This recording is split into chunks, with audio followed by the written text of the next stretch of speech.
Interest rate parity का जो topic हमने शुरू किया था उस टाइम पे इंटरेस्ट रेट पैरिटी में मैंने ये बताया था कि जो इंटरेस्ट रेट होता है वो सब दुनिया में सेम रहता है। एक्चुअली में इंटरेस्ट रेट पैरिटी का ये मतलब इनमें जो लिंक है इंटरेस्ट रेट पैरिटी का ये पॉइंट है। एक्चुअली इसमें लिंक कैसे बैठती है, हमारे पास तीन चीज़ें हैं जो पूरी पूरी वर्ल्ड इकोनॉमी को जो है इफेक्ट करती है। एक होता है फॉरेन एक्सचेंज रेट, एक होता है इंटरेस्ट रेट, एक होता है इन्फ्लेशन रेट। ये तीनों चीज़ें जो है पूरी वर्ल्ड इकोनॉमी को इन्फ्लुएंस करती हैं। तो जब भी हम फॉरेन एक्सचेंज रेट और इन्फ्लेशन रेट को मीन कंपेयर करते हैं तो वहाँ पे पीपीपी का कॉन्सेप्ट आता है, ठीक है।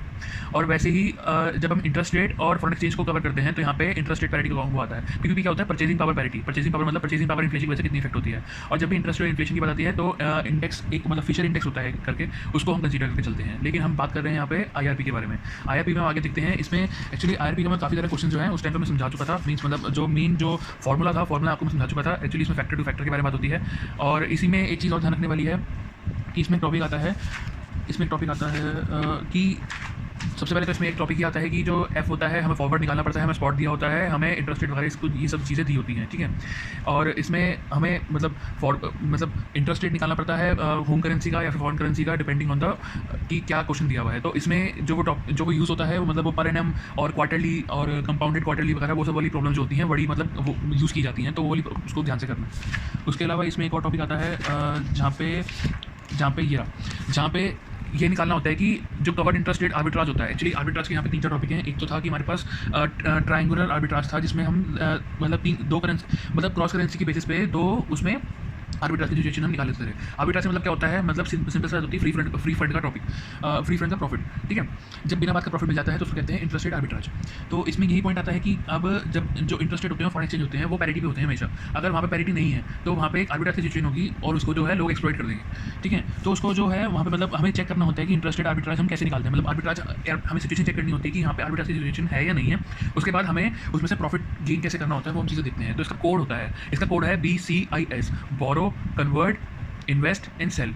बोरो convert invest and sell, borrow convert invest and sell. तो BCIS इस कोड को याद रखना है। तो interest rate cover interest rate arbitrage का कोई भी क्वेश्चन जो है आराम से सॉल्व हो जाएगा।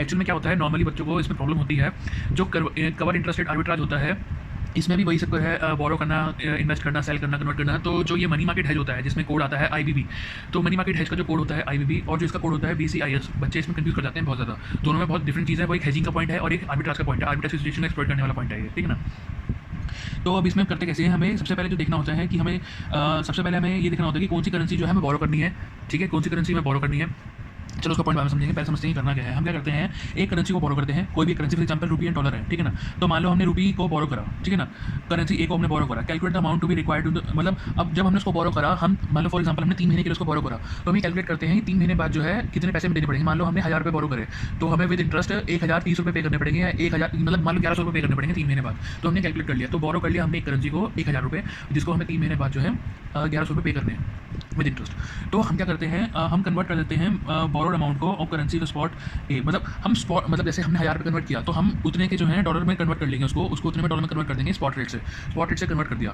ठीक है ना। अब जो वो जितने भी डॉलर बन के आए उन डॉलर को कर दिया हमने इन्वेस्ट, ठीक है। उन डॉलर को हमने कर दिया इन्वेस्ट एंड और हमने कैलकुलेट किया कि रिसीवेबल कितना है 3 महीने बाद उन डॉलर को, ठीक है। जब हमने कैलकुलेट किया उसको रिसीवेबल कितना है, तो फिर हम 3 महीने बाद जो है उस करेंसी को जो हमने इन्वेस्ट की थी उसको हम सेल कर देंगे। सेल करके हम उसका ब्याज मतलब जो ब्याज वो था वो चुकता कर देंगे। एक मिनट में एग्जांपल लिख के समझा देता हूँ, ठीक है। रुपीज़ हमने क्या किए थे, रुपीज़ हमने 1000 जो है आज इन्वेस्ट किए थे और हमें 3 महीने बाद जो है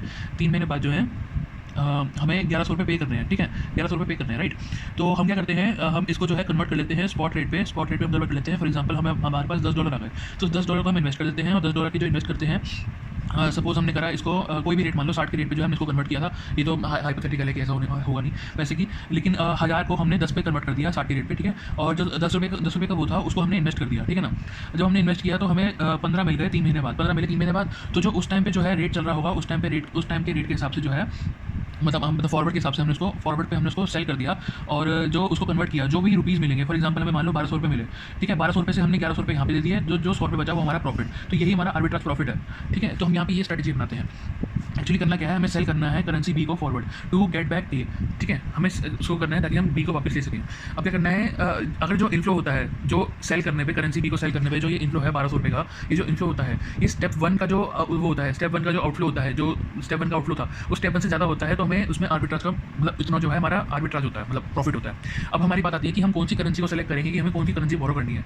तो एक्चुअली क्या होता है कि हम क्या करते हैं, हमें आईआरबी का फॉर्मूला यूज़ करना पड़ता है ताकि कैलकुलेट कर सकें कि कौन सी करेंसी जो है हम मतलब कौन सा इंटरेस्ट रेट मतलब इंटरेस्ट रेट के हिसाब से हमें ये चीज़ देनी पड़ती है। फॉर एग्जांपल जैसे यहाँ पे एग्जांपल है 48 रुपीज़ का जो डॉलर था, मतलब जो डॉलर चल रहा था, डॉलर का प्राइस चल रहा था ₹48 चल रहा था पर डॉलर, और फॉरवर्ड चल रहा था 48.8190 पर डॉलर, ठीक है ना। तो हमने आईआरबी कैलकुलेट किया, तो forward rate upon spot rate is equal to 1 plus i rupees, और हमने नीचे लिख दिया 1 plus dollar, sorry 1 plus interest rate of dollar, ठीक है। हमने यहाँ पे इंटरेस्ट रेट ऑफ डॉलर लिख दिया। हम ये भी कर सकते थे कि हम होम करेंसी का इंटरेस्ट लिख देते हैं और इंटरेस्ट रेट ऑफ डॉलर निकालते।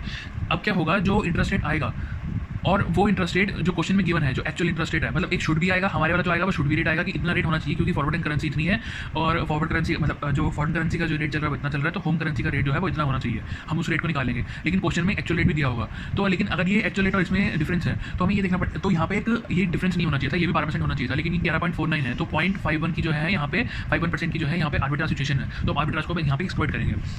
तो हमें अगर जैसे फॉर एग्जांपल अब हम क्या करेंगे, इसको एक्सप्लॉइट कैसे करेंगे, ठीक है ना। ये एक्चुअल इंटरेस्ट रेट इतना है, ठीक है ना, लेकिन यहाँ पे इंटरेस्ट रेट इतना है, तो हम क्या करेंगे, यहाँ पे रुपी में जो है इन्वेस्ट करेंगे, ठीक है। जब एक्चुअल रेट जो था वो ज़्यादा था हमारे शुड बी रेट से, तो हम यहाँ पे इन्वेस्ट करेंगे। क्यों करेंगे इन्वेस्ट, क्योंकि हमें फॉर एग्जांपल हमें वैसे तो 11% मिलना चाहिए था, लेकिन मिल रहा है 12%, ठीक है ना। तो हम क्या करेंगे, बोरो करेंगे हम उसमें बोरो करेंगे हम डॉलर में, और सेल और इन्वेस्ट करेंगे हम रुपीज़ में। तो जो फॉर एग्जांपल मान लो 5% गिवन है, 1% गिवन है बोरो की, 1% गिवन है, 1% गिवन है बोरो की, 1% गिवन है उसकी इन्वेस्टिंग की। जैसे मान लो लोन की होती है, अगर हम इन्वेस्टिंग करते हैं तो जो इंटरेस्ट रेट मिलता है वो 6% का इंटरेस्ट रेट मिलता है, लेकिन अगर हम क्या नाम है वहीं लोन लेने जाते हैं तो हमें इंटरेस्ट रेट ज़्यादा पे करना पड़ता है। तो डॉलर का जो इंटरेस्ट रेट ये है, और रुपी का जो इंटरेस्ट रेट है वो फॉर एग्जांपल मान लेते हैं कि बोरो का रेट जो है वो 10% है और इन्वेस्टिंग का रेट जो है 6% है, फॉर एग्जांपल हम लेके चलते हैं, ठीक है, जो इंडिया में नॉर्मली चलता है। तो हम क्या करेंगे, हमने क्या बोला कि हम बोरो करेंगे डॉलर को, तो हम बोरो डॉलर, हम ये वाला रेट लेंगे 5% का डॉलर को बोरो करने के लिए, ठीक है ना। तो और हम क्या करेंगे, इन्वेस्ट करेंगे रुपी में, तो रुपी में इन्वेस्ट करेंगे तो 6% का हम इन्वेस्ट कर देंगे।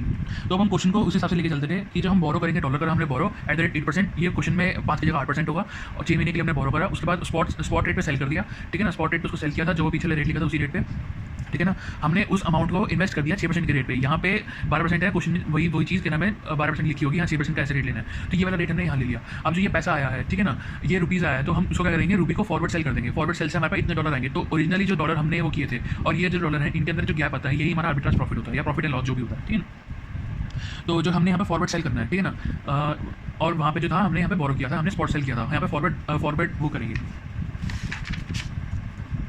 ठीक है, फॉरवर्ड सेल होगा, ठीक है।